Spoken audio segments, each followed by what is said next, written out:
Täällä sitä TV-työn glamouria nyt toteutetaan tämmöisessä rakennuksessa. Katsotaan vähän mitä kaikkea täältä löytyy.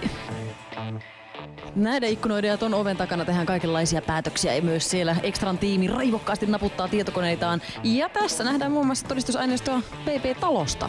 Raiteilla viikkotehtävän materiaalia.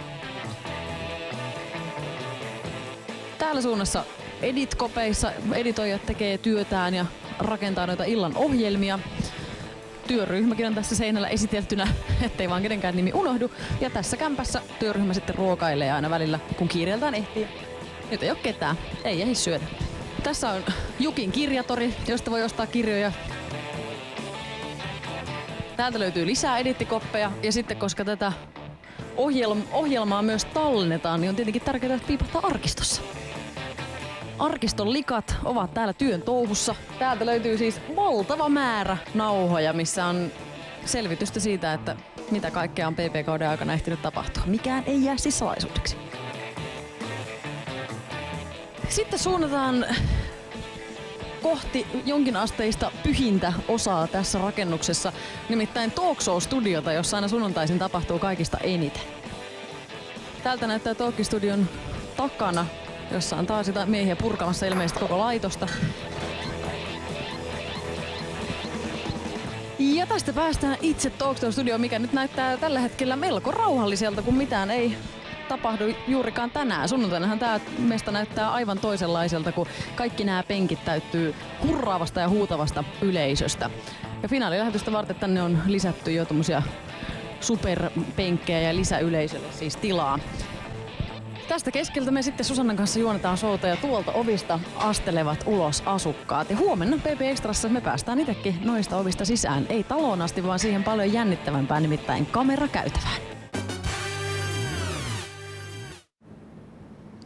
Tässä Talk Show-studiossa käydään sunnuntaina jännittävä Big Brother 2010 finaali ja tämä studiohan on aika tuttu BB:n katsojille. Mutta nyt meillä on aivan ainutlaatuinen mahdollisuus päästä kurkistamaan sinne, mihin hyvin harva pääsee. Edes työryhmästä läheskään kaikki eivät nimittäin pääse kamerakäytävään, joka ympäröi BB-taloa. Kamerakäytävässä jatkuvasti ympäri vuorokauden on joku tarkkailemassa asukkaita ja tietysti myös kuvaamassa. Mennään katsomaan, miltä näyttää kamerakäytävässä.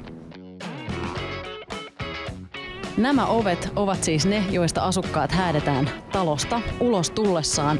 Ja näistä ovista, joista nyt mennään sisään, niin asukkaat silloin talosta tulevat tonne suuren talk show-yleisön eteen. Tästä eteenpäin pitää ryhtyä kuiskaamaan. Täällä nimittäin pitää olla hiljaa, koska asukkaat ovat aivan metrin päässä meistä. Täällä on tietysti pimeätä, ettei asukkaat näkisi, että kaikki nämä PP-talon peilit on oikeasti ikkunoita. Tästä esimerkiksi päästään suoraan kurkistamaan PP-talon makuuhuoneeseen, jos tällä hetkellä ei ole ketään asukkaita. Näistä ikkunoista ne asukkaat peilaa itteensä aina ja puristelee finnejä.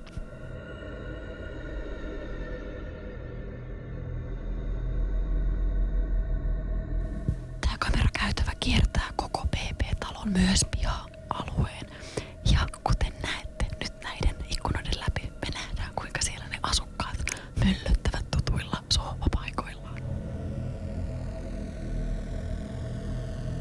Niillä ei tietenkään ole minkäänlaista aavistusta, että me ollaan tässä vieressä ja että kameramiehet on jatkuvasti tässä vieressä, koska nehän luulee koko ajan, että noi on vaan noita peilejä. Nyt ollaan nähty siis kamerakäytävät on kaikista jännittävin ja salainen paikka. Ja nyt mennään toiseksi jännittävimpään paikkaan, nimittäin ohjaamoon. Siellä tapahtuu lähestulkoon kaikki. Mistä kautta? Tää on aika monen sokkelo, ei täällä työntekijätkään osaa kulkea. Niin, kuten näette, täällä sitten tehdään hommia ihan totisesti ja täällä on muuten älytön määrä jengiä töissä. Mekkala tulee vastaan välittömästi ohjaamossa ja sitten se vaikenee, kun ne tajuaa, että me tultiin tänne kameran kanssa. Täällä on siis ensin tuolla kulmassa nettitiimi töissä.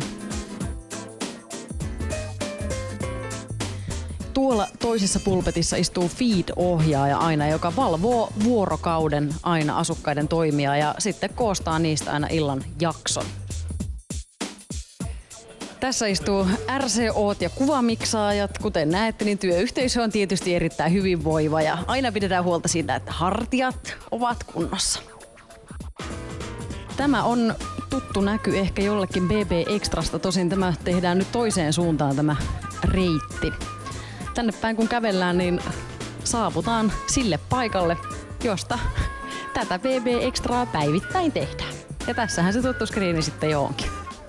Huomenna torstaina BB Extrassa tuolta kamerakäytävän kautta tätä reittiä tälle paikalle saapuu siis 2 BB-talon asukasta, jotka häädetään talosta huomenna.